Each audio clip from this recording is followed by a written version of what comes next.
Good morning, Westeros!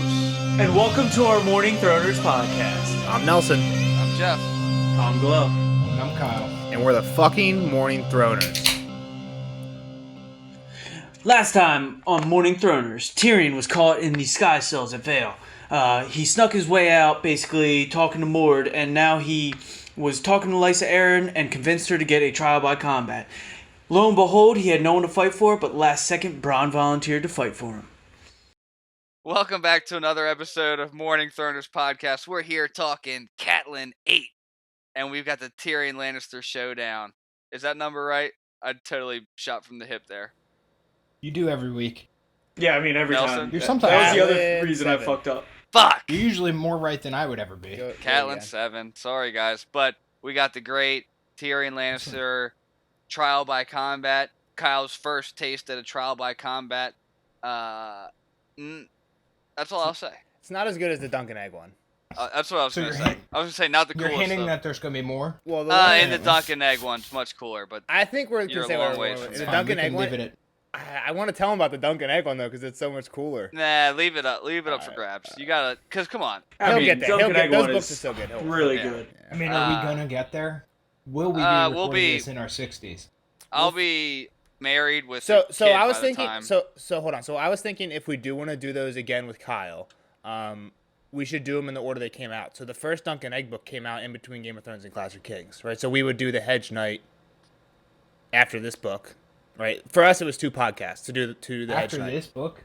Yeah. So after this book, the Hedge Knight came out, which takes place 100 years before this. Oh, really? And then there was like I think book 2 and 3 came out, and then the next one came out, and then I think book 4, and then the next one, and then book 5, and then book 6, and he's gonna release another one. So.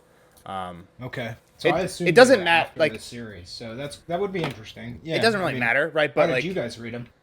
I read them all after I'd read all these books, and these guys did the same. Same. They read them right before we started this pod. Like we did podcasts on those books right And before are this. they shorter? Yeah, they're That way you shorter. did Very in short. two? Okay. Yeah. What, like 150 pages at most each book? Yeah, we did each. There's 3 short stories. We did each one in two podcasts. So first half, Okay. second half. Yeah. So we can figure out if we want to do that later. But yeah. All right, back to Go the ahead, topic. go ahead, yeah. And we wake up with Catelyn in her bedroom. Staring at the beautiful sunrise. Yeah, it gives a pretty cool description of kind of the surrounding area with the. So hold on, real quick. The description of the sunrise. What It was red and gold. red and gold. I got that note, right? It's like the morning was like it was Lannister colors from the Rose get-go. and gold, technically. Rose and gold. Yeah, they're crimson and gold, but it's freaking So I would close have never enough. figured that out. I Yeah, read I mean- right through that too. That's a stupid point, but Good job, Glow. Well, I mean, I would. Hey, I you didn't too, realize Nelson. that was orange. When you said it was red and gold, I was like, what do I know that's red and gold? I didn't Yeah, realize that was yeah. them. Jeff should I have knew got it. that Jamie's gold, but I didn't know about the red. those Yeah, are that's the it. details That's I their read right colors. through, Kyle. So Yeah. They're like the Me Kansas. too. The Lannisters like the Kansas City Chiefs. yeah. All right. But I think it's pretty cool. They talk about the coolest part about this is the waterfall, just like the ever flowing waterfall of Alyssa's Alyssa's tears, tears. and they mentioned Alyssa like a ton of times in this chat. Well, Ton mostly of because times, of yeah. mostly because of the statue right at the end. It's like of her. Yeah. I know, but it's the whole way through, though. So I mean, she's Yeah. obviously important to some degree, but I don't really know why myself. Give me. I mean, I guess was she like one of the first, essentially? It seems kind of like a like we talked about how like the different houses have their different like folk stories or like Yeah. heroes that are probably based in some type of truth, right? Like so there was Lan the Clever that Ned was reading about from the Lannisters, and the which one? What was the one from the Starks? Brandon Bran the Builder. from the Starks. So I think it's kind of like that where they tell her story here, right? They said so. Alyssa Arryn, who had seen her brother's husband and all her children slain and never shed a tear, so the gods decreed she would know no rest until her tears watered the black earth of the Vale 6,000 years. The black earth of the Vale. So like in the valley floor, and it says 6,000 years later, and the water never made it to the Hasn't valley touched it, floor. which is weird. You think it would? How does it not? Yeah, So it I just don't know where it sprays everywhere. goes. Gravity. It's misting. Okay, Yeah, because it's it hits waterfall. I the. think it's not falling out of the mountain and onto the valley floor. It's like misting and turning into this spray and going everywhere. No, I was thinking it was more like it formed a river, but we're just literally so high in the mountain that the river forks off into creeks and just like goes into like the creeks just die out, like getting absorbed by the mountainside, like the dirt on the mountainside before it gets that far because we're so high up. That's why I took it, but maybe it's a mix of both. I mean, it's a long tumble down the face, feel a faint touch of spray, white mist rose off her tears. I mean, that was why I assumed it just Missed it dissipated. away. That makes sense. Yeah, so but they I mean- they say here 6,000 years ago, right? So they don't have recorded histories of this. They don't have recorded histories of more than like a couple hundred years ago. That's like when the Macers started taking. Like 300 years ago, about at most is maybe like 500 years is about how long we have recorded histories in Westeros. So anything here is like ridiculously old. But if like 6,000 years ago is an accurate like date for her to be alive, it's crazy that there's a statue of her in this castle because that means this castle's 6,000 years old. Yeah. Right? And think that's about true. the where a castle on the top of a mountain Why gets. would it have to be? Why would that have to be that? Oh, I guess so. I guess they could have just put it in.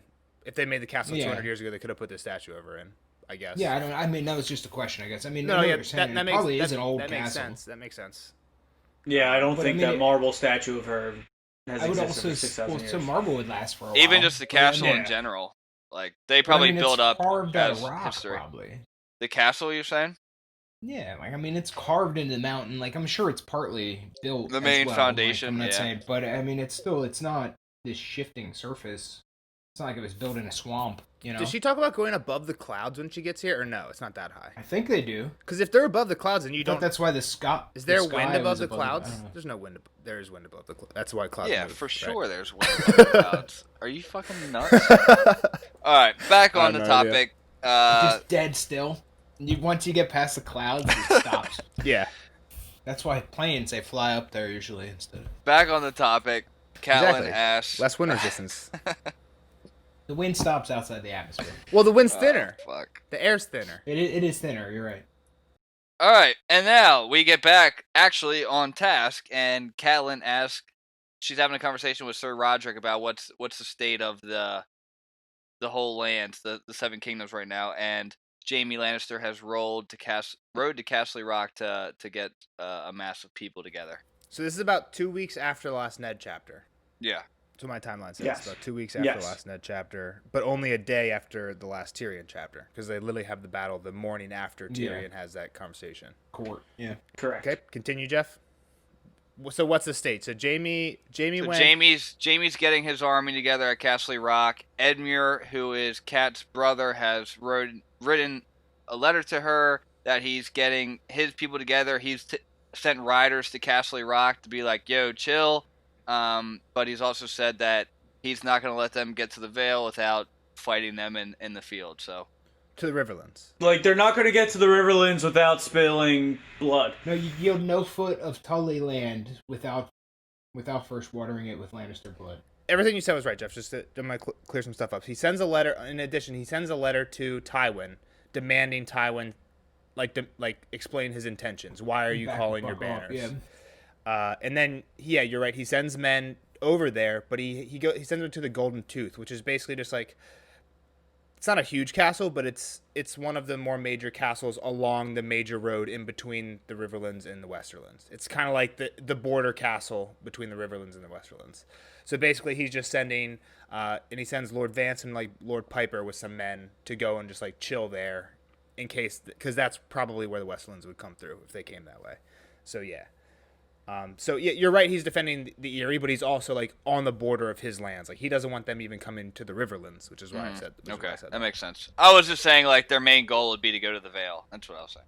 Okay, But gotcha. but they have to roll through their territory Yeah. is the problem. And so, I mean, you see that even nowadays with modern warfare. I mean, you get somebody massing troops on your border. You're kind of like, hey, what the fuck's going on over there? It's like in What, Civilization. what are you doing over here? Yeah. You guys ever play I mean, it makes the sense. game Civilization? Civ, yeah. Yeah, those were good. You just build up So like I huge did want army. to say, I didn't know who Edmure was at first. Did we ever hear his name? Yeah, we've I heard think a they couple brought it up times. briefly here and there. Not But then much. they're like, your brother writes, and then Edmure, and I was like, wait, her brother, and I didn't put it together until a little later. We have heard. Yeah. Edmure was her brother. I was like, oh, yeah. I mean, it still all made sense. But Yeah. Immediately after that, she starts bitching. Like, why wasn't I told about this right away? Well, Like, first- what the well, fuck first- is well, happening? before that- What about my dad? Yeah, she says He Edmure's would've not the never Lord. done this. Yeah, exactly. Oh, yeah, that's true. Yeah. He would have never done this if he wasn't so sick. Yeah, and Roderick says there's not even a mention of him in the letter, so Kat kind of assumes, yeah, he's probably because I think she talks about Edmure and her dad when she's in the inn right before she captures Tyrion, and I think she says then that she knows her dad's sick, and that's why she like thinks about going to visit him, but she doesn't know how bad it is, and she's kind of assuming it's kind of bad here. Go ahead. That's when she gets pissed off that she wasn't. Edmure sending the news, and her dad is still head of River Run, and she's just pissed off because if Edmure's doing all the work, that means he's pretty sick. Well, no, she's pissed off because Lysa didn't tell her right away. Like, she wasn't told she thinks Edmure's about a the pussy, letter. pretty much. Well, I think she's worried. I don't think she thinks Edmure's a pussy. I think the fact that her dad's name wasn't in the letter just makes her worried. Like his name would have been in here unless something was like up with him. And you're right, she is mad, but I think she's more mad, like Glo's saying, at Lysa for not waking her up immediately with this news, right? Yeah, she's definitely pissed off about that. So Lysa didn't even want to tell her until after the combat, right? That's what Roderick says. Is like Lysa's all about this combat, man, because of her dumb little kid. Well, it's weird too. Something we'll get to it later, but she's like hell bent on Tyrion did this, but that's not her. Like she accuses somebody else earlier on in the book, right? Yeah. So They bring it up. Yeah. I mean, I would also say it makes sense then what Catelyn said, where she's like, well, he's who she has, so she's gonna take it out on who she has. Yeah, I guess, but I mean, that's the queen is pretty well protected, so. And I guess they and she's crazy. They kind of like link people together by family here, like in these books. Like the Starks did this, the Lannisters did this. It doesn't matter what the first name is as much. But Kat's plan is basically like, we got to stop this nonsense. So it says if she spoke to her sister before the duel, perhaps she could change her mind. She thought as like she was getting dressed by her servants. Lysa's policies varied with her moods, and her moods changed hourly. The shy girl she had known at Riverrun had grown into a woman who was by turns proud, fearful, cruel, dreamy, reckless, timid, stubborn, vain, and above all, inconsistent. So, I mean, that's a pretty perfect description of Lysa. Awful. I mean, that's like literally every like emotion that you could have. Yeah, everything, and then so it doesn't make any sense until at the end she like tags with inconsistent. We're like, okay, if it's inconsistent, you could be any of those, and it's what she says. It just changes by her mood. And then Kat thinks to herself again. This is just about a reflection of what happened in the last chapter when they find out that, like, when her and Kat first got word that Tyrion wanted to confess, Kat was advising her like, oh, let's bring Tyrion here, just the two of us, maybe Robert, but like don't bring all the lords and stuff. But yeah, you're gonna give him a way out. Exactly, and that's exactly what happened. Yeah. So she goes to see Lysa, and she's gonna try and talk her out of this. But on the way into Lysa's, I thought it was like Lysa's like chamber, but it might be like a separate area because they're in the balcony that's overlooking this like courtyard thing, this garden. It sounds like a really cool setup for a trial by combat. It does. It's totally different than in the books, and it seems way cool, or in the show, and it seems way cooler. Yeah, it's like it's almost like a stadium, kind of, or like a little coliseum. Because they're like a gladiator stadium, but it was going to be like with more of a kind of Hunger Gamesy. Yeah, like there's arena rocks and where roots. there's like exactly. It's not just flat dirt, which I mean it might not have been how it was even in the gladiator stadiums, but. But on the way in, they run into somebody. Yeah, it's Brendan Blackfish. He comes out steaming and pissed off because he's like, dude, Lysa's not letting me take 1,000 guys like to go help out Edmure because she needs to protect everyone for little what's his name? I always forget his. Robin. Yeah, she's like Robin, the Vale cannot spare a single sword, not even you. So like he's like, hey, I'm gonna go and I'm gonna take 1,000 people, and she's like, no, you're definitely not taking 1,000 people, and I don't even want you to leave. And he basically tells her, all right, go fuck yourself. I'm leaving, with or without the people, right? Like, you can't keep me here. You can find yourself a new... Because he's, like, the guard of the gate or something. He holds, like, a title. Yeah, guard of the gate. He's her uncle, too, right? Yes. Yeah. Yep. So, he's real pissed off, and he's saying, like, it's a fool's festival in there, and, like, I would tell you to slap your sister upside the head if I didn't think it would, like, bruise your hand because she's so hard-headed or something like that. Well, it's not going to do anything. The worst that's going to happen is, hurt yourself. That's a good line. I like that one. She won't learn anything. So, what's Kat's offer to the Blackfish? To take the ship with her, I guess, to Winterfell, and then he can go down through the King's Road to get there.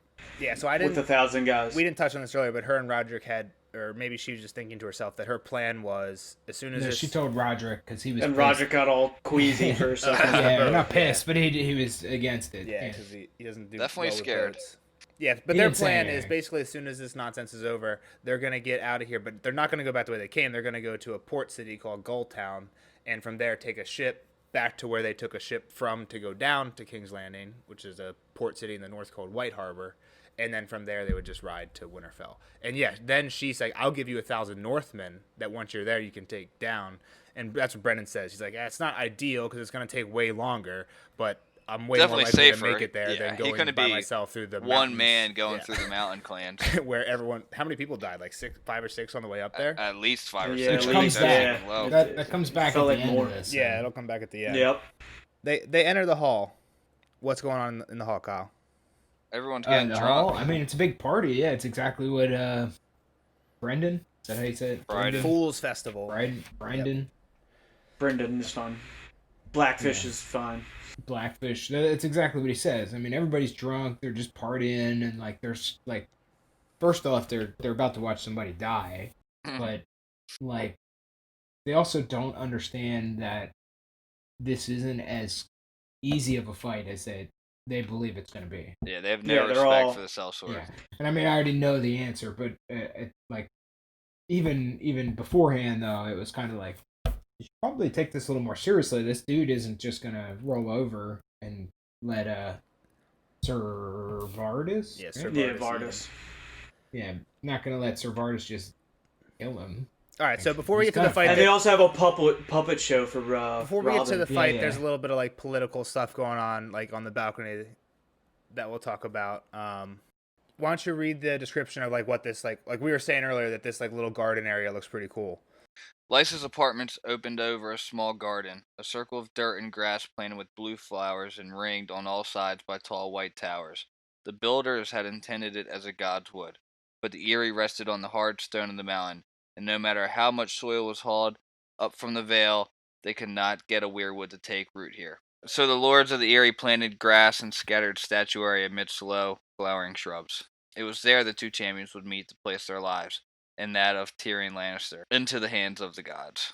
So yeah, Lysa's dressed like super nice, like she's trying to be all fancy, and because like we had talked about it, I think in the chapter where Catelyn's coming up here, she has agreed to remarry.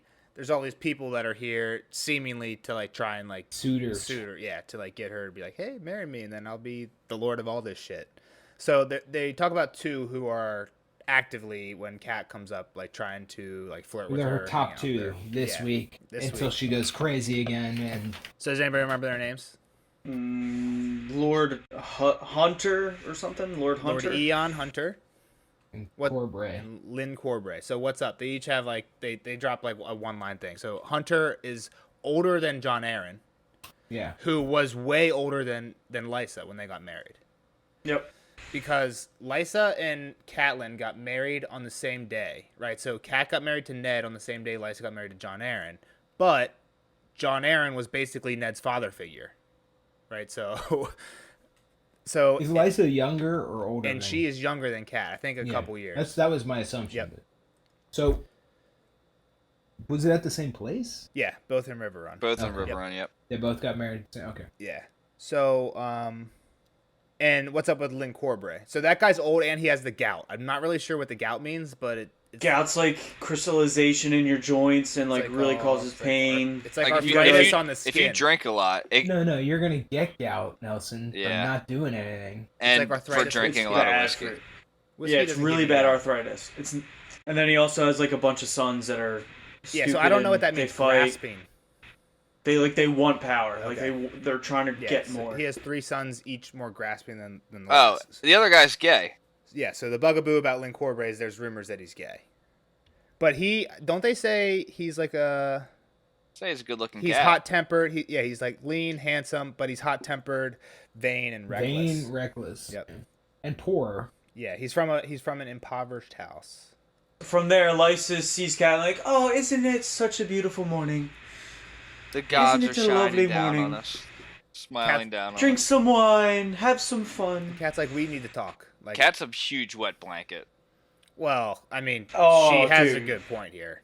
Yeah, chill. Yeah, Like- get a little wine in you, So though. this You is can something. still This is something I wanted to ask you, Jeff. I disagree, Jeff. take a my little bro- wine. Come on. My brother is recently getting involved in these podcasts, and he has started involved in the books. He's almost through the first book already, and he only started like a week ago. But he's been listening to some of the podcasts, and he's saying you're kind of harsh on the cat chapters. I don't care. Do you feel that That's in the first two? At least the second person that said that. But in the first, I admit to it, I don't like no, it. No, I have a question for you because you were really harsh on her in like the first 1 or 2 chapters. But I feel like I've you mellowed down. Yeah, because like now that Bullshit we're like happens in the chapter. She just exactly, sucks. we're going through, we're talking about it, right? But Yeah. everything she says is good, right? She gives good advice to Lysa about, hey, let's meet Tyrion in private. Sure, but she's also got to know who she's talking to, and she needs to play it up a little bit. Oh yeah, sister, I'd love a drink of wine. By the way, let's talk a little bit too. Like, come on, you gotta do a little foreplay. Winer you can't and get right, diner. yeah, you can't get right to business here. So she's just not a But at very the good. same point, you're walking in already pissed off. You already got the like Blackfish bitching. Like you're like, oh, I'm fucked either So way. I think yeah, she's smart. Like she's got right intentions, but she doesn't know how to play the game. She's almost as bad as Ned at playing the game. She did one good move, and that was to like say, "Oh, I'm going to Winterfell," and then goes to the Vale. But come on, like you know your sister better than anybody. Like She come doesn't on. really know her sister that well. She doesn't know her sister that well. Even Blackfish, like when they're walking up the mountain and her and Blackfish are going together, she's like, the girl that you're gonna meet up at the top of the that's area is true. not the girl you left in Riverrun. But okay, I see what you're saying, Jeff. That, like she's been with her long enough just disagree. through this ordeal, right? She's been with her at least a Personality-wise, week. no, I don't think Kat's a very good person. I think she's kind of a bitch still. Chapter-wise, the chapters aren't awful, Okay. but she sucks. I disagree with a lot of that. I don't think she's that much of a bitch. I think she sees the bigger picture here. She sees that there's going to be this giant attack, and Well, they're fucking around I might trying be to kill fucked up this, because I this watched guy. the show first. That is their only. He's their only pawn currently. Like he is their No, thing. she's that they definitely have. right. exactly. She's 100% right Like- on not and no wanting to matter kill what, Tyrion they're Lannister. gonna lose them. Yeah, Right. like if this fight happens, nothing. There's no good outcome. If he dies, they're fucked. If he gets away, they're fucked. So you need to call this off. And I agree with Jeff that he should at this point, even having only spent a week with her sister, right? But she's been here for at least a week in the Eyrie.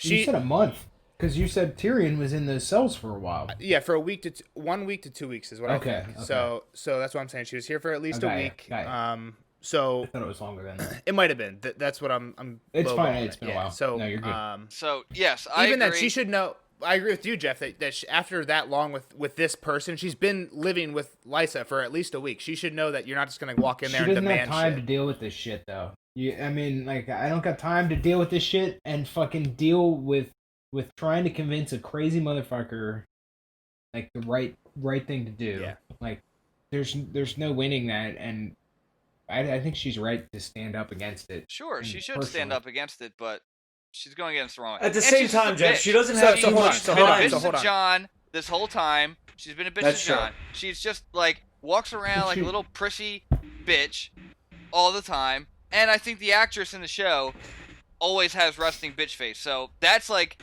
burned into my mind, which is why I don't like her. I get what you're saying. I don't even know what she looks so, like. So real quick, that's probably good because she looks way older than she is.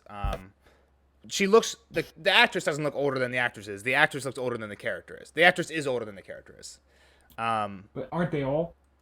Not some of the older people, but most of them, yeah. Like not some of like the girl who people played that Catelyn had to be like 50 years old. like all the children are older than they are, but like some of like the adults aren't that off. But so just so people don't have the book in front of them right now. What Catelyn says is she walks up and she says, "Now Catelyn spoke more loudly than she had intended." This is when Lysa's like, "Oh, we'll talk later." Men were turning to look. Lysa, you cannot mean to go ahead with this folly. Alive, the imp has value. Dead, he is only food for crows. And if this champion should prevail here, and then she gets cut off, saying like, "Oh, he's never gonna win. Sir Vardis is a knight, and this other guy's a sellsword. Everyone knows sellswords The are old- cowards." Old fuck with his liver spotted hand. Yeah, but like at the same time, her first point was if he's dead, he's Yeah. food for the Yeah. crows. So either way, guys, I need him alive. Pisses me off. Now I'm getting riled up. No, I mean they definitely fucked up, and I think the best part about it is when she brings up that Lysa should have never brought him when Tyrion wanted to confess, bringing him out in front of everybody Yeah. just set up the stage for him to do whatever he wanted, and he He's sworn And his so- shit for. And Did what he wanted. And someone Did exactly someone what he says wanted. that later. They're like, once he demanded it, like he brought this on himself. Once he demanded a trial, there was no honorable way for Lysa to deny him, right? So Oh they yeah. were already fucked. I mean, there's But- nothing. Kat could have done nothing here, and I understand that. So she's pissed, and she goes in pissed. But you're gonna get nowhere. You get attract more flies with sugar. Is that the old saying? Catch more. You catch a flies lot with- of flies with honey, but you catch more honeys being fly. There you go. The other big thing here is too that once Tyrion, say he does die, they're still gonna have a war. Jaime's Exactly. going to come. Oh yeah, he's gonna fucking he'd be even more pissed. So Kat's bringing all this up, and everyone's just like, people don't care if nobody seems to care if Tyrion dies except for Kat, and they're all they seem to be more concerned that he's gonna get away. They think And that's she's his Kat's prisoner. concern. So like Lord Hunter's like, oh, he's a knight.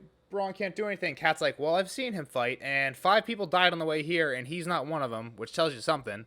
And then She doesn't say that out loud though. She thought that. She thinks it to herself. Yeah, she doesn't say that. Yeah. This dude's a jaguar or panther or something. And then another guy says like, "Oh, you women don't understand anything about this," and he's like, "That's when he says like they're all cowards." And he's like, "Well, that's when she points out, even if you're right, Jaime Yeah, won't let's give a suppose you fuck." are correct. And they're like, Tyrion brought this on himself, and she's like, "Jaime won't give a fuck if Tyrion had a trial or not. If we throw his brother off the mountain."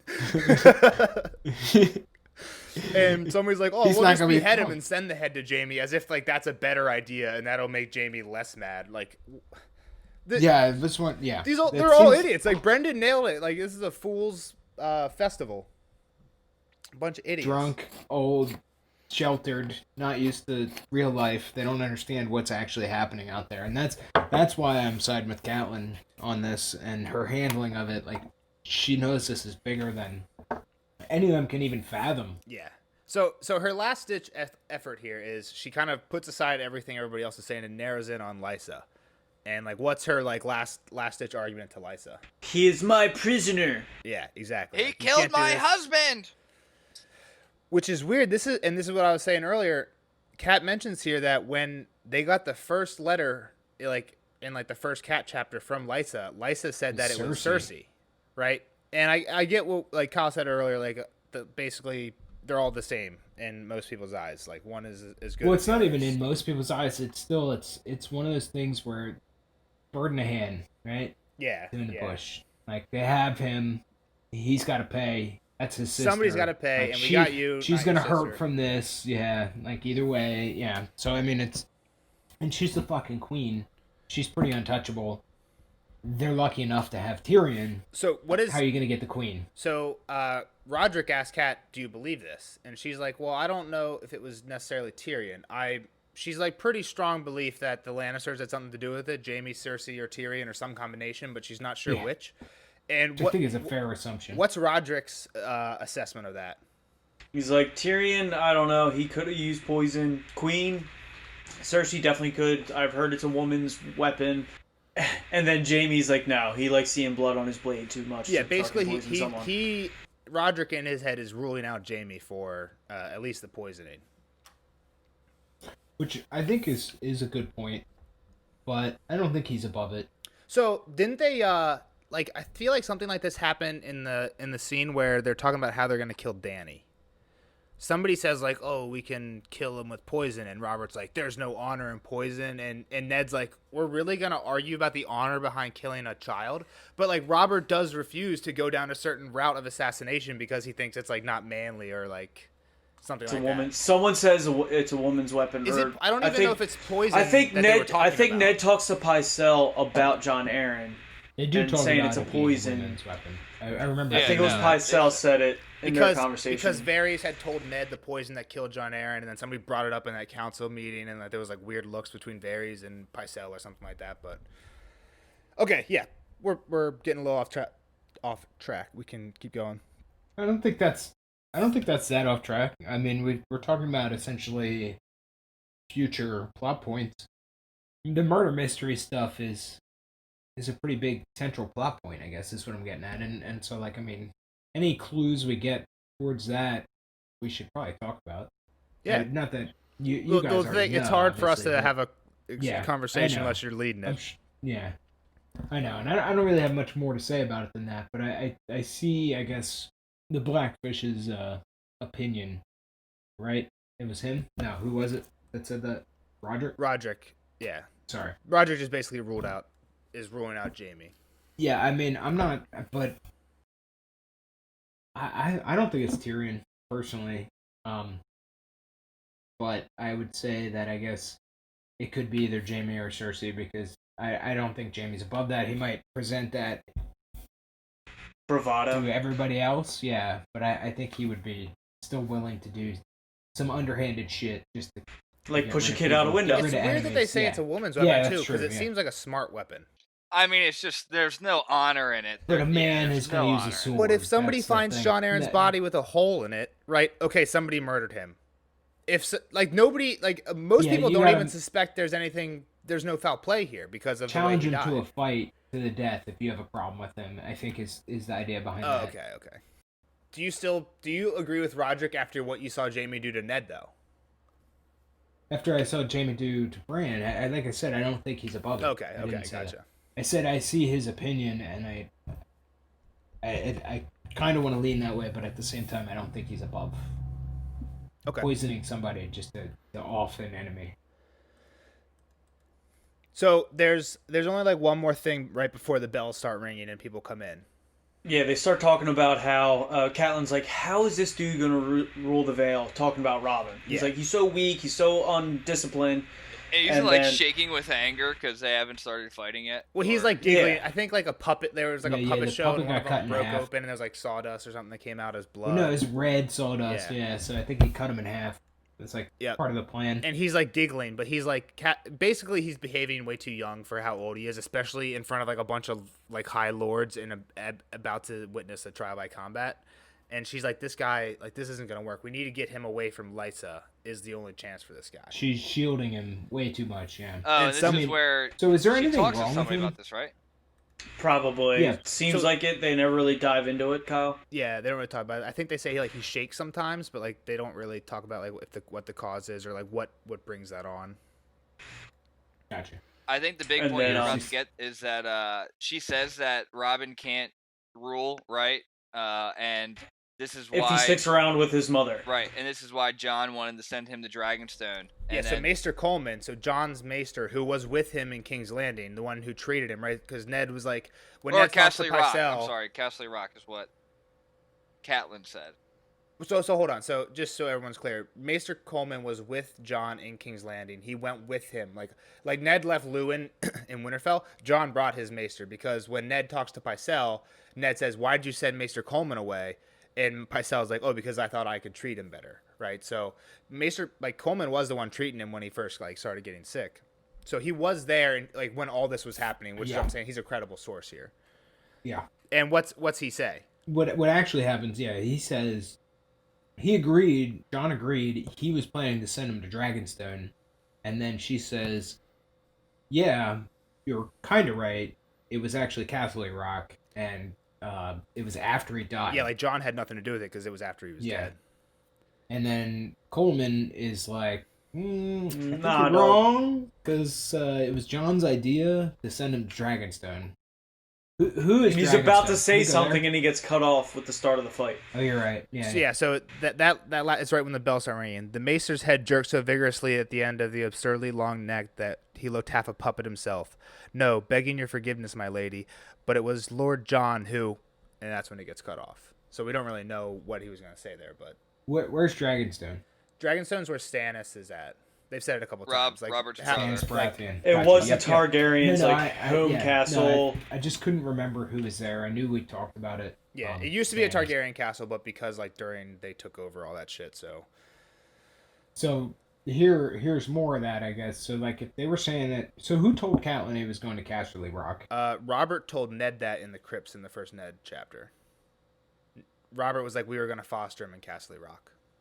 But he didn't really, I don't... Casterly Rock is the Lannisters, Yeah, correct? but I don't think Robert gave a strict timeline. He was just like, yeah, we were trying to foster the boy at Castle Rock, but so Lysa took him they back to were- the Vale without telling anybody. That's basically how the conversation went. That lends more credence to them having involvement in John's death and then trying to take his son, essentially. And get more power, obviously, if you Yeah, have with control of the veil. a person in the veil, exactly, yeah, in the inside person. That leads more credence to that. So what does this have to do with that, though? That John wanted to foster him somewhere else. He didn't trust John the was trying to Lannisters. send him somewhere good, Okay. like somewhere that he trusted and thought would do him well in terms So, of like. I think teaching the this boy to be lends a man. credence to the Lannisters killing John. Yeah. Oh yeah. Due for to sure. the fact, That's what I was because saying. right after he dies, they're like, yeah, send him to Casterly Rock instead of Dragonstone. Yeah, I think what you're saying, and like, if John's about to, if the Lannisters' plan is, let's get this kid, right? If we get this kid, we have the West, and this kid is the Lord Now of we'll the have the East, and we'll have the South, right? King's Landing South. King's Landing's the middle. South is the Reach, Yeah. and then Dorne. It's like the Crownlands. It's that and the Riverlands. is So kind of what's the middle. south of that then? The Reach. The we Reach. haven't met anybody from Is the there Reach. much down there? And then And Dorne. Dorne. Yeah, there's a decent amount down there, and the Stormlands where Robert is There's actually a lot from. of shit down there. But basically, yeah. So if they're like, hey, if we can get a hold of this guy, we got both. So then when John's like, hey, I'm gonna send this guy somewhere else, they're like, we want him though. Let's move on to the fight. Yep. Real quick, I want two people to. I was gonna ask you guys if you wanted to read it, but I want you guys to at least read what they're wearing. I'll read the what they're wearing. Glow, you want to read one of them? Which one? Sorry, yeah. Either one. Jeff, take one. Glow, take one. Yep. Sir Vardis Egan was steel from head to heel, encased in heavy plate armor over mail and padded surcoat. Large circular rondels, enameled cream and blue, and the moon and falcon sigil of House Aaron, protected the vulnerable juncture of arm and breast. A skirt of lobstered metal covered him from waist to mid-thigh, while a solid gorget encircled his throat. Falcon's wings sprouted from the temples of his helm, and its visor was a pointed metal beak with a narrow slit for vision. Bronn was so lightly armored he looked almost naked beside the knight. He wore only a shirt of black oiled ringmail over boiled leather, a round steel half-helm with a nose guard, and a mail coif. High leather boots with steel shin guards gave some protection to his legs, and discs of black iron were sewn into the fingers of his gloves. Yet Catelyn noted that the sellsword stood half a hand taller than his foe, with a longer reach, and Bronn was 15 years younger, if she was any judge. So, I guess this just lends to different fighting styles, right? Just the different armoring, or is it like? Do you think Bronn knows exactly what he's about to go against and tries to explore? For sure. I mean, I think it plays against his style of fighting. Yeah, I think Bronn's faced knights before. I think it's both. So no, I don't. Bronn didn't have much more than this coming here. Right. I mean, I'm sure he could have picked something else, but this is what he knows. And then Okay. they even get into it that Vardis has a sword that's not even fucking his. Yeah, and Cat He thinks has- like he probably would be better off with Yeah. his own sword. Yeah. So I mean, like, this is kind of Bronn's playing to his own strengths, and he even said, or Catelyn even said, like, he moves like a panther or jaguar.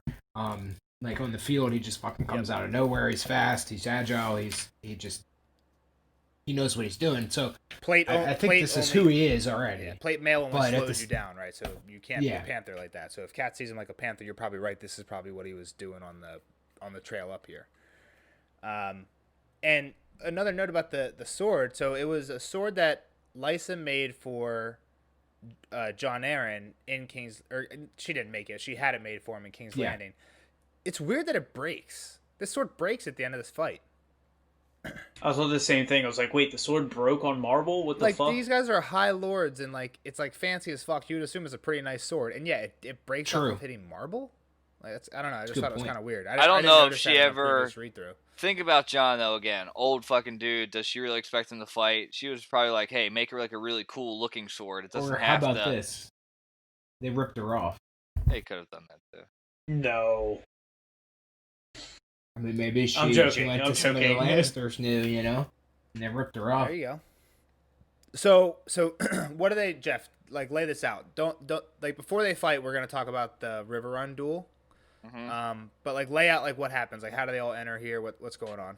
So they both enter from one side, and they put Tyrion right in front of everybody in the middle, and the Maester, or not the Maester, the Septon holds this big glass sphere, almost this crystal ball, almost, so that the I picture light like one of the shines, prisms that you like put in the window to make a rainbow. That's what I was thinking. There's like a big one Yeah, of something those. cool. and it shines through the prism onto Tyrion's face, and the Septon says a speech pretty much like, "Gods, this man is here. You choose his verdict based off of these two's fight to the death, pretty much." Yeah. Yep.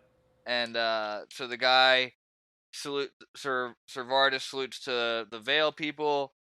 Bronn salutes to Tyrion, and then they Yeah. So pretty well, much so get after it. so after the Septon says that they take Tyrion out, and he comes up onto the balcony where like Cat and all them are, but he's on the opposite side. other side, Yeah. yeah. So he's kind of like by himself on the other side with 2 guards over him, and everyone else is on the other side, and that's where they do the salute. So they're kind of saluting opposite sides. And yeah, they start fighting, and basically, I mean, exactly you can tell right here, Sir Vardis needs help getting up off his knee. Yep.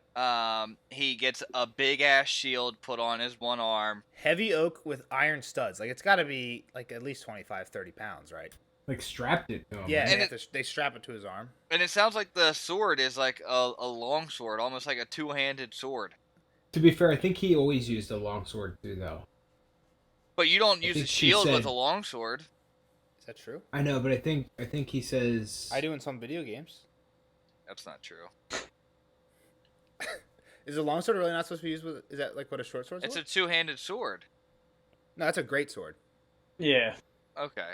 There's Nelson's a short right sword, there. a bastard sword, which is a short Which, sword, a long I thought a longsword and a was a great bastard sword. sword is just like halfway in between the two. Okay. think- I'll accept defeat there, for now with no So- proof. But I think Kyle's looking something up. While he's doing that, let's. No, it just says with his own sword. Okay. So I thought it said with his own longsword. Oh, gotcha. I thought that's what he already fought with. So it wasn't that much different, but maybe it was.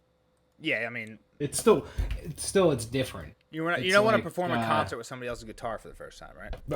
Yeah, exactly. There you go. You made a good one. That was a good Not analogy. I like sports-related. that. I was gonna go with like somebody else's golf clubs. Don't want to wear somebody else's mouthpiece.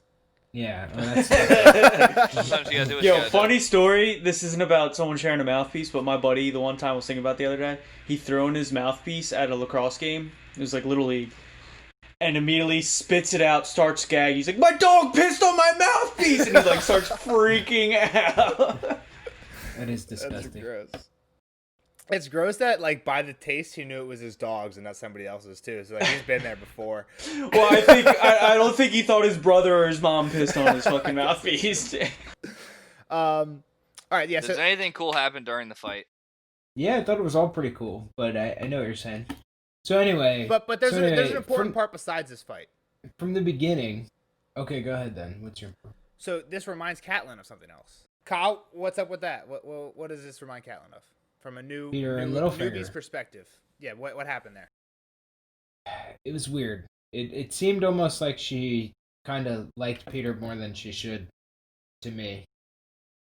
Like she kind of felt. It sounded like she felt a little upset that she gave Brandon her scarf and not Peter. She kind of makes an excuse like Peter asked for it, but my father had already promised me to this guy. Yeah, so like I had mean, so to. it sounds almost like she actually did like Peter more than It's hard to tell. Brandon. It's hard to tell whether she like used that as an excuse to not give it to Peter because she wasn't into him that way, or if she really kind of. I don't know. And then she was like, I tried to see him after he was hurt, and I couldn't. Well, her father and- wouldn't let him. Yeah, I know. That's what I'm saying. I couldn't. And, like, she hadn't seen him since. Like, it sounded almost, to me, like I said, like she had some... Relations. Not even that, just kind of like some sadness, yeah, about it. It's crazy thinking back on their first meeting in King's Landing. I almost want to kind of go back and see what the interaction was like, because she says that like when he got That was the hit, first time. she thought he was dead. She thought he died. That yeah. was the last time she saw him.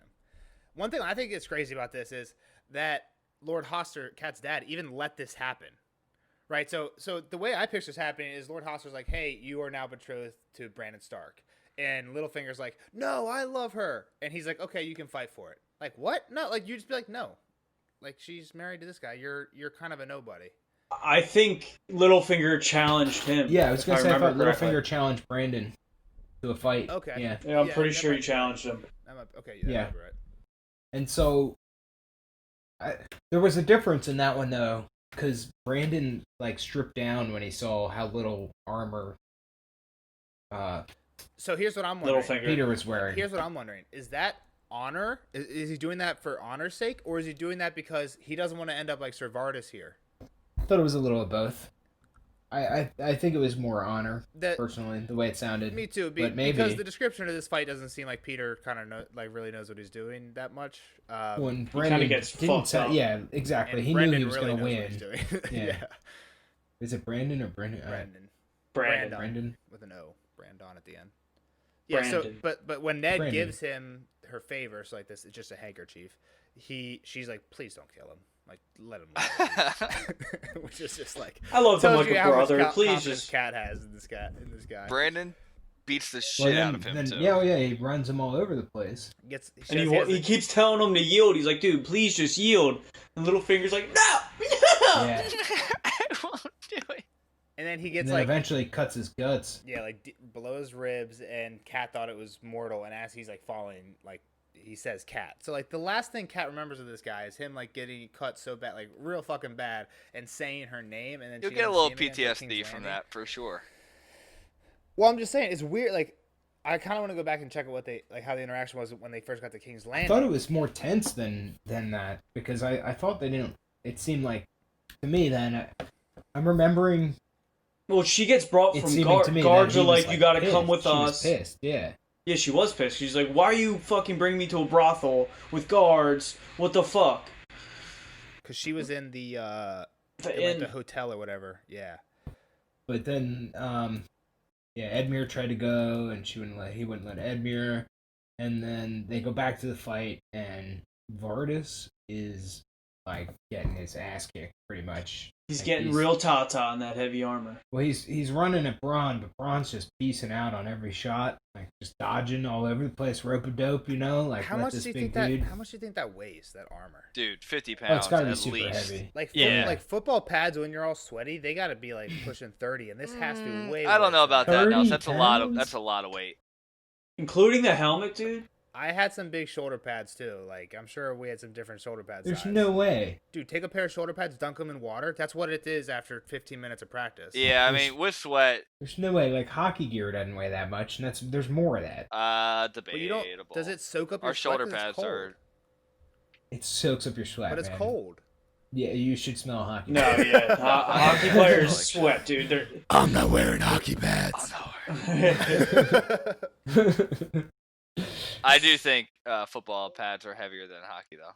They engineer that shit to be lighter. You wear shoulder pads and a helmet. It's the only thing that has weight. The pants are light as shit. They don't have anything in them. Pads do. Yeah, you wear leg pads and shit. Nobody wears them.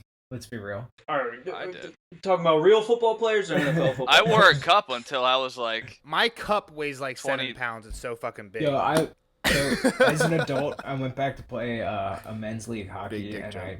I did not have a cup for some reason. Whoa. So I was like terrified every game that I was gonna eat shit. Dude, nobody Sad wore story. nobody wore a It cup has in nothing to do football. with anything. I didn't wear Yeah, it but until you I don't- got you to I did in college. lacrosse, I and I played definitely defense. should have in lacrosse. I played defense, dude. Like you gotta block shots and shit. Yeah, that's Same with lacrosse. I didn't wear a puck for some reason. Or cup for some reason. Yeah, that's crazy. Anyway, like even like so either way, this armor has to weigh at least if not I'm not saying triple, 50. double. I If would be not cool with triple. 50. Well, I'm just saying. I think we- your judgment of football pads was off. Is all. I don't even care about the weight anymore. I don't Yeah, care what it weighs. football I'm pads just weigh saying, probably like 12 pounds. we're all familiar with either football or hockey gear between the four of us. We've all had that on before. This is at least double that, okay? And now imagine At fighting least. somebody who is not in that while you're in that. Like in a sword And fight. then also holding a fucking heavy ass it, shield like, from what they're it saying. restricts your motion. Like you can't put your hands up as well. Oh, like, yeah. all that shit. Well, he can't see. Can't That's the see other shit side of because it, of his yeah. visor. Yeah, exactly. So That's the stupidest thing is like, come on, like it's a one-on-one fight. Do you really need that? Is that the protocol for a knight fighting a one-on-one battle? Is all this gear? It's not like you're I jousting mean, he's or a knight. That's what he fights.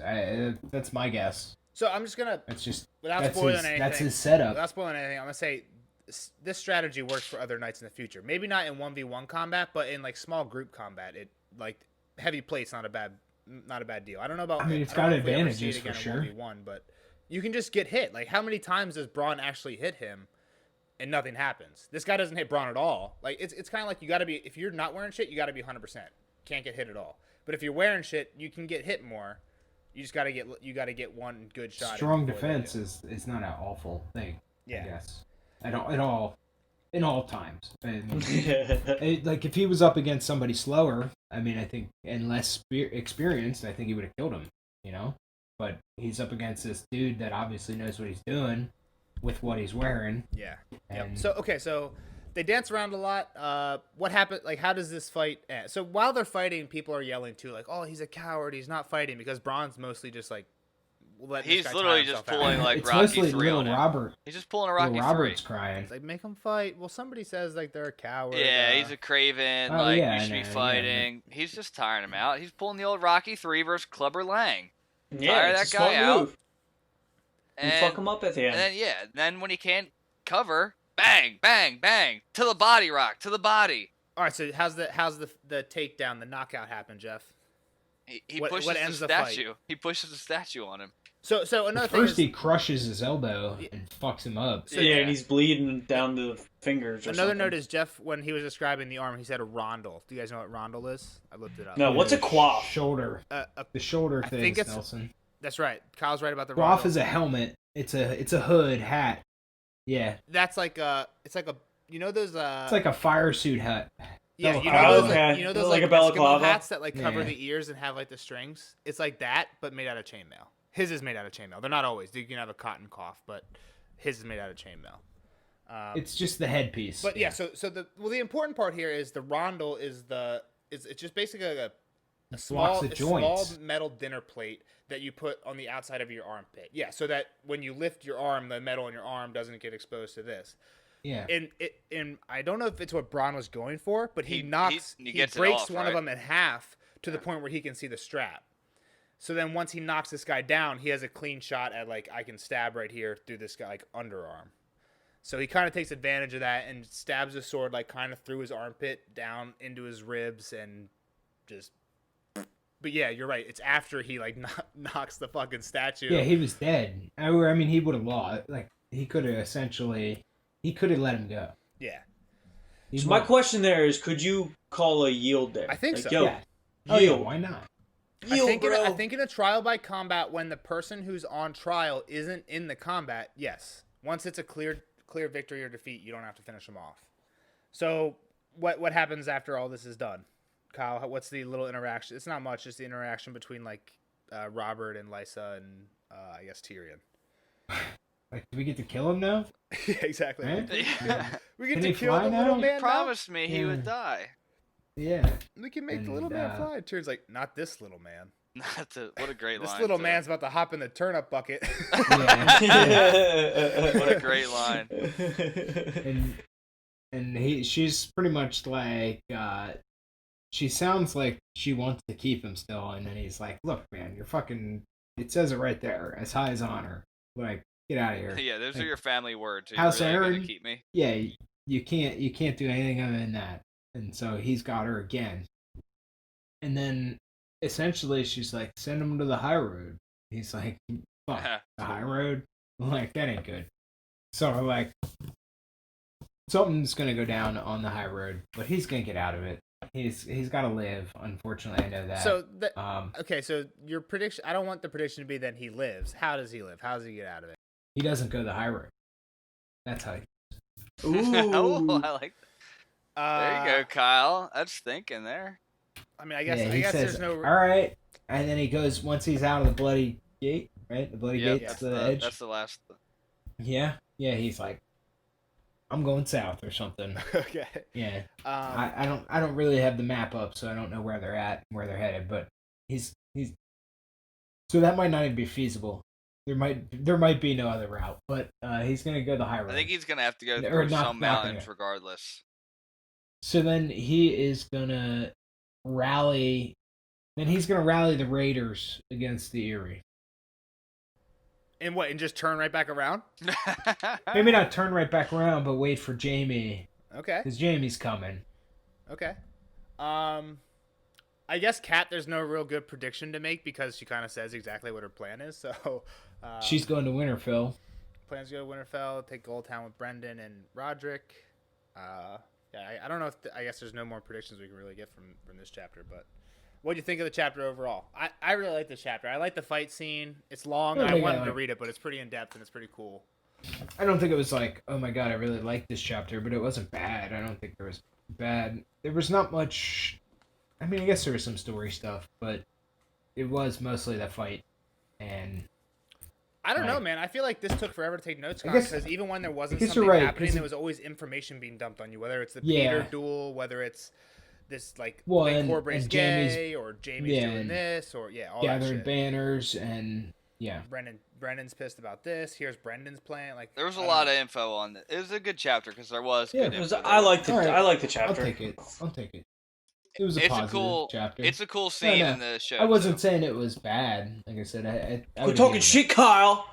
You're worse than Jeff with hating Catelyn, dude. Yeah, who's I next, don't- Glow? No, Caitlin's kind of a bitch. My boy John. John. Great. Back to the wall with a lot of snow and fucking cold. All right, Kyle. Get the hell out of here. All right, Kyle. It was great seeing you, bud. We'll see you on the next episode for John 5, bro. Bye, guys. Spoiler alert! Spoiler alert!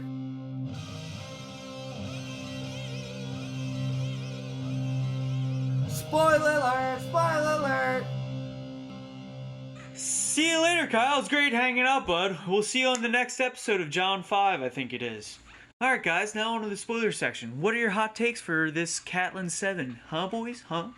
Actually, real quick, before we get deep into super deep mythological shit, my one small thing, a little foreshadowing, I think, in my eyes. Catelyn starts talking about, hey, how large are my tears going to be when I cry? And it's kind of like, they're kind of huge. The Alyssa is definitely a mirror of what happens to Kat, right? It's not actually true, but in her mind, she sees her entire family die. She thinks Bran and Rickon are dead. She knows Ned's dead. She sees Robb die before she dies, right? She has heard that like Sansa and Arya are just like MIA, which is probably not good news, right? So in her mind, everyone's fucking dead, and it's weird that they say like that because it seems like it's calling this out because of Kat, right? There's no other reason to talk about Alyssa. I don't think it ever comes up again. It's calling it out to like kind of mirror what Kat's gonna go through. I think That makes sense. And she I has to didn't think hide her about that. I tears thought it was throughout just all one of this those- fucking But does it- process. But she does cry, right? Like Kat like bawls every time something like when Ned dies, she cries, and when Bran and Rickon die, she cries. So like I guess that's the part of the parallel I don't get. I so just much. thought it was like, cool history, factoid. You hear them every now and again. I don't think it actually. I mean, I guess it kind of plays a role into. I think it's just a thing about the castle, but her name You is don't think brought it up was a meant lot. to mirror Kat No, at all it makes here? sense. How? It does make sense. Now, when you say it, when I read it, I had never would even thought about that. But You also didn't even pick up on like isn't it the very first line of the Yeah, it's like the, rose the gold, Eastern sky, red and gold, or rose, rose I mean, and rose come and on, gold. that's just like how the sun looks when. That was the first thing I thought about. I was like, mean, well, maybe it's because I knew this chapter was going to be the chapter where this fight happens and Tyrion wins. So I was like, those are Lannister colors. That's like a bad omen. It's also the color of the sun when it rises. But yeah, that was point it my out. other thought too. How many how do you? times- How else do you paint a picture? With words, you talk about it. you skip that one line and you go to Alyssa's tears fell as graceful as ever off the mountain. You just don't talk about the sunrise. What do you mean? Like they do in most chapters. You When got to somebody's, set the like, time. chilling? It could have been night, could have been midday. Sun could have been up already. Now we know it's dawn, where the fight was taking place. You literally start the chapter one sentence later with Catelyn Stark watched the light spread, her hands resting on the delicate carved stone of the ballast outside her window. Below her, the world turned from black to indigo to green as the dawn I don't see crept which- across the field of All right, forest. I'm just saying. I got you. I'm saying I think you should have got that one. That one was a slap. Like as soon as I read that, I was like, Too early in Felt the like a chapter. slap in the face. Too early in the chapter. you gotta keep That's the your eyes point. peeled. All right, so I mean, anything again, else? it didn't say crimson and gold. If it said crimson and gold, it would have been like, Yeah. bam. But it rose. What Come you on. need George be R. pink. Martin to hold your hand here.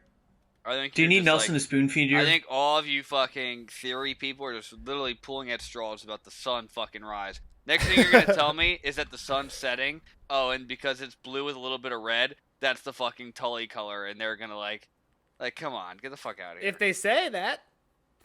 So hold on. So I know we have one thing we're gonna kind of go into a little bit here. Couple weird, one really weird thing. So I don't know if you guys remember this. I definitely brought it up earlier. Kat mentions, I think earlier when she's talking to Ned in one of the earlier chapters, like maybe the second Kat chapter in that bedroom, that Maester Lewin birthed all her children. Remember that? Like Maester Lewin knocks on the door, and they have the secret letter, and Ned is like kind of wanting to send Lewin away. Or no, Kat's naked, right? She gets up and answers the door naked, and Ned's like, "You're naked, my lady," and she's like, "He's birthed every single one of my children. I'm not worried about him seeing me like this." So we know Robb was born at River Run, which there's kind of like a lot of proof that there was a different Maester at Winterfell who's no longer there, and Lewin came with Cat from River Run. Okay. Like always, like born, like grew up with Cat. You're saying? Yeah. So he was the one at River Run when she gave birth to Robb, which was pretty soon after the. You don't think he could have came down with Ned when they got married, and Ned would have been like, "Hey, chill out here." So Ned didn't come from Winterfell. He came from the Vale when he. But came he was down. getting married. What do you mean? I feel like they had a wedding. Like they did. Yeah, Maester Lewin probably came down with the host of the North. Yeah. So here's what happened at the early onset of Robert's rebellion. Aerys had Ned's dad and brother. He demands that Jon Arryn turn over Ned and Robert. Oh no! After they die, then Aerys demands that Jon turn over Ned and Robert. Jon refuses that. And all the mace, and this is what Lady Dustin in Book 5 says, all the maesters were kind of coordinating this without the High Lords, without them even really realizing they were being influenced. There's a huge alliance, right? We have Jon Arryn marry Lysa Tully. That connects the River Run to the Eyrie, right? We have Catelyn Tully marry Brandon Stark. That was the original idea. That marries River Run to the north. So now you have a North River Run Eyrie alliance. Then you marry Lyanna Stark to the Baratheons. Right now you have a Baratheon, all four of those families together. So there was and if you look back into the histories of the, So they're putting together all these houses against the Targaryens, basically. I don't even remember why I was getting into that. The alliance doesn't really matter. The point I'm trying to make is when Ned and Jon get married, they're coming from the Eyrie, right? Aerys says, "Give me Ned and Robert." He says no, and instead they're like, "Hey, we need a fucking army now because Aerys is not gonna be pissed I just denied him. Let's go get married to the Tullys and create this big alliance." So they go right from the Eyrie to River Run and get married early, like before the war starts, because that's what kind of solidifies them all on the same team as these marriages. So they get married there. I don't think they would have brought a maester, and if they did, it would be Maester Coleman, right, from the Eyrie. It would have been, that's who it would have been. The fact that Kat says that that Maester Lewin delivered all her children, and we know that her first child was delivered in River Run. Okay. Means Robb was born in River Run. Lewin was in River Run at the time. Okay. In the duel with Peter Baelish, after he's injured, what information do we get about him after he's injured? He wouldn't see anybody? Yeah, so he was in a tower, took him a fortnight to recover. And Lewin took care of him. They didn't say Lewin, but they said the only two people who... No, that's what I'm getting at, is it was Lewin. The only two people who were allowed to see him were Lysa and the Maester. But all they say in this chapter is the Maester. They don't say who it was. I don't know how much that relates to anything. And again, Littlefinger was really young at this time. But one of you had suggested earlier when Lewin comes in with the lens with the secret Littlefinger note, right, in it, from Lysa, one of you guys was like, how does that get there? And somebody was like, oh, Littlefinger definitely knows how to sneak something into a Maester's chambers. I don't know. I think this is a little bit far-fetched, but Littlefinger has a history. I think Littlefinger has a history with Lewin. But that like, means they definitely Lewin's knew each a other. fucking like dirty player. I don't know if he's a dirty player because Littlefinger would have to convince him So to you do this think when he was so Littlefinger- young and 15 years in advance. Like, there's no way the plot about that letter was devised this early on. Right. So it's you weird. I'm just saying that Littlefinger- they're more friendly than we would originally assume. I would assume that they never met, and it turns out they probably spent a fair amount of time together when Littlefinger was younger. Is this when Lysa sneaks in and bangs Peter, and he thinks it's Probably. Cat, and he's like just like fever dreaming? I could definitely Probably. see that, yeah. Yeah. So what I was going to say is Lysa had the same if not a better relationship with Lewin. So getting the message to Lewin to get to Catelyn would be simple. Why go through? Littlefinger has a little bit tougher time in my eyes getting this message to Lewin when Lysa has a much better relationship. So most of the theories about Macers are that the Macers are, and I've said this before, they're not really against anybody. They're not like searching for the downfall of the Starks. But if they see a way to enhance their own motives, whatever they may be, through giving bad advice, I think they'll do that. And the reason the Macers have so much power, right, is, Glow, if I'm a lord and you're a lord and I send a letter, and I send a raven to you, who all knows about it? The Maesters. And us. But if a Maester says a letter to another Maester, just the Maesters know. So the Maesters have a ton of power in that way. And not only that, but like, say Littlefinger, if he wants to send a letter to Lewin, I bet you Littlefinger has the capability to get a letter to Lewin without anybody knowing, right? Like maybe sneak into Pycelle's rookery, or maybe he has a few ravens of his own. I don't know, right? But we were saying, does Littlefinger have a man in Winterfell that would know about Bran's fall and like be able to put some of this stuff into action? I think Littlefinger might be the highest suspect right now, right? That's who, because earlier when I was thinking about this, like he would have had to send somebody with with Robert's party, but then how do you communicate with that person once you're up there without going through Lewin? But if Lewin is that person, then there's no pass through. And I think this right here is a clue that Lewin and Littlefinger have a history. Maybe they're not friends, but they definitely knew each other in the past. Yeah, no, that makes sense. All right. What else do you got? Why is Lysa... The next thing I have is, why is Lysa so set on Tyrion? So, this is... She did it! She killed Jon. She wants to pin the murder of Jon on Tyrion. Or on just anybody? on anybody. Any scapegoat that she can find. Okay. But at the same time, I think it's also Littlefinger telling her, we need to start a war, so let's try to cause as much chaos as possible. If you kill Tyrion and start a war, that's the best way to go about it right now. So all the theories I've heard, and I think what make the most sense about Littlefinger is Littlefinger needs the conflict to be in King's Landing. Right now, Littlefinger has no power if there's a war in the Seven Kingdoms.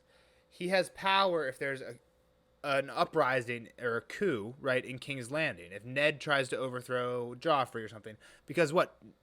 Littlefinger controls the Goat Cloaks. He has all the power in King's Landing.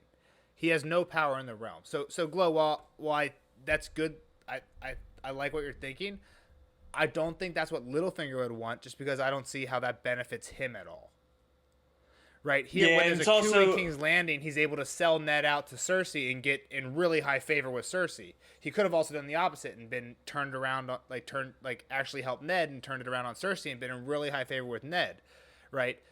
I don't see how starting a war in the Riverlands does anything, except for maybe encourage Ned to get involved in the city, maybe? So maybe.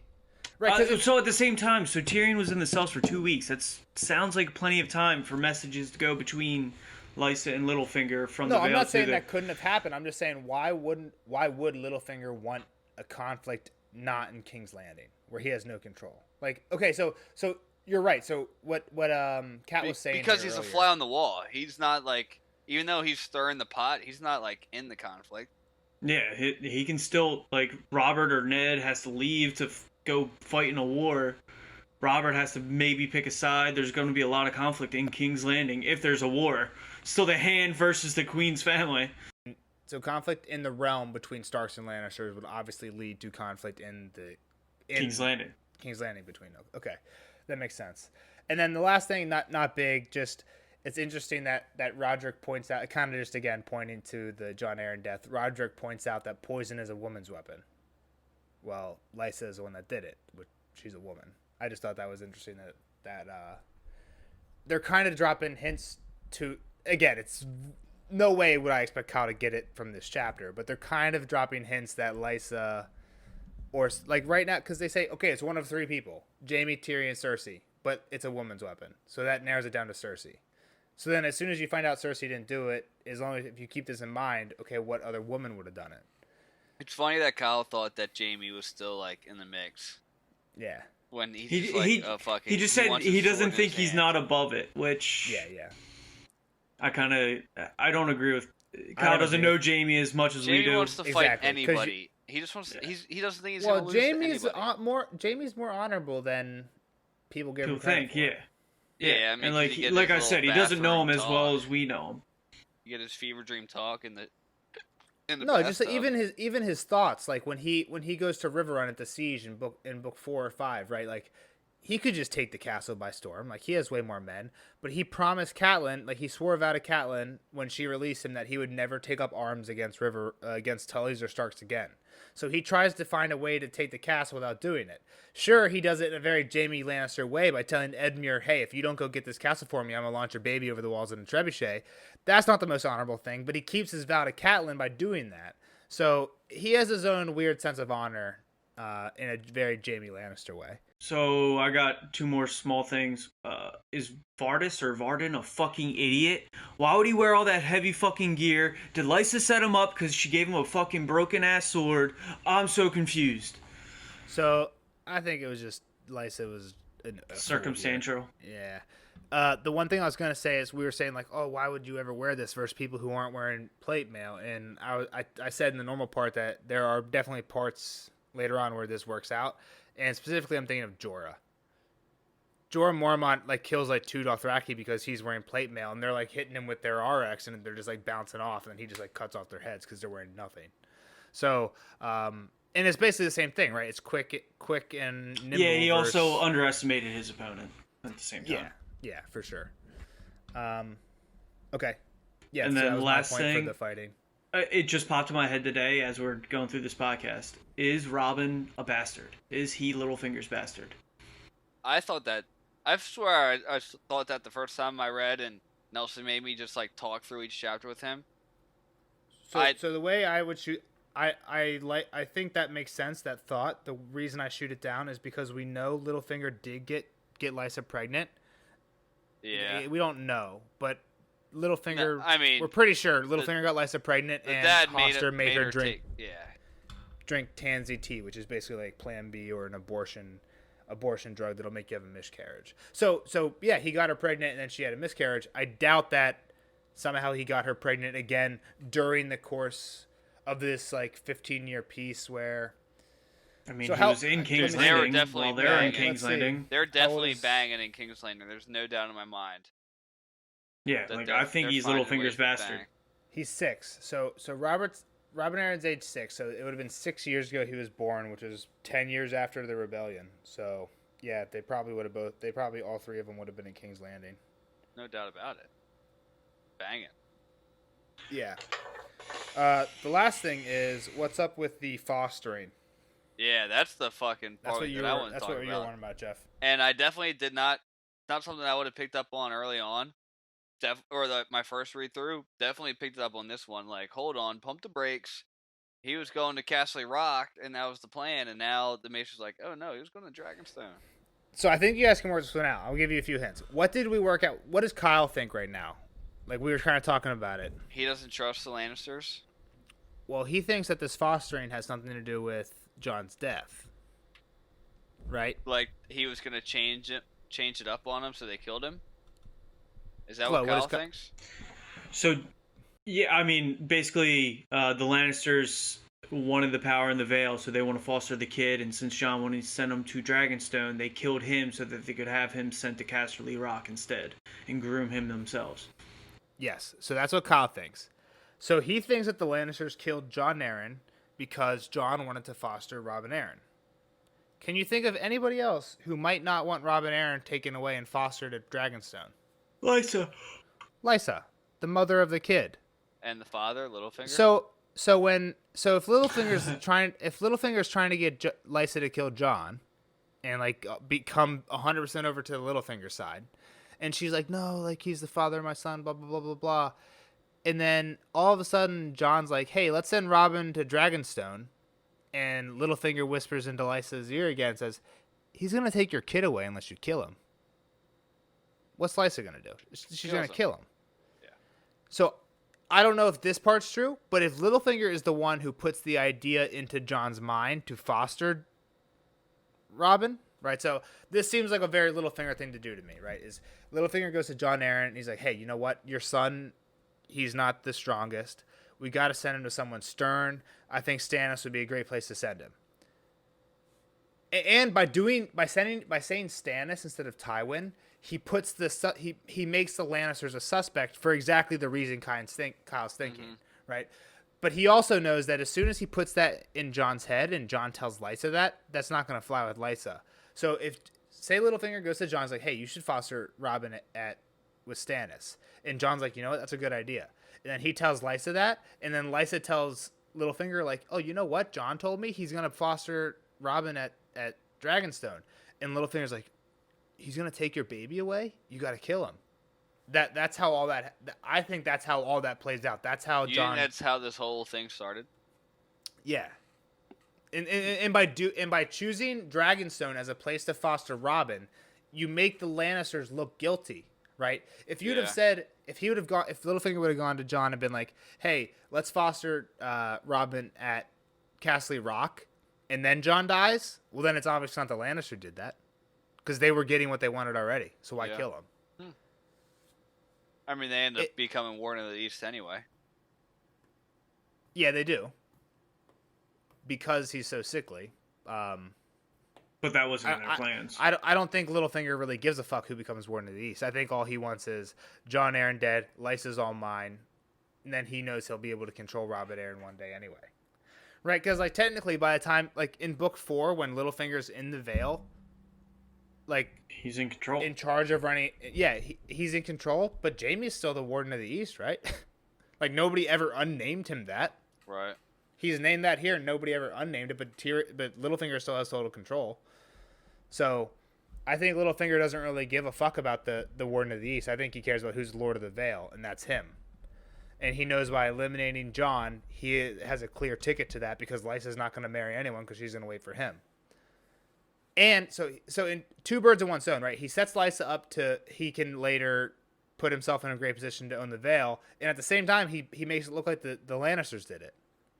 And then sends this letter from Lysa to the Starks basically saying the Lannisters did it.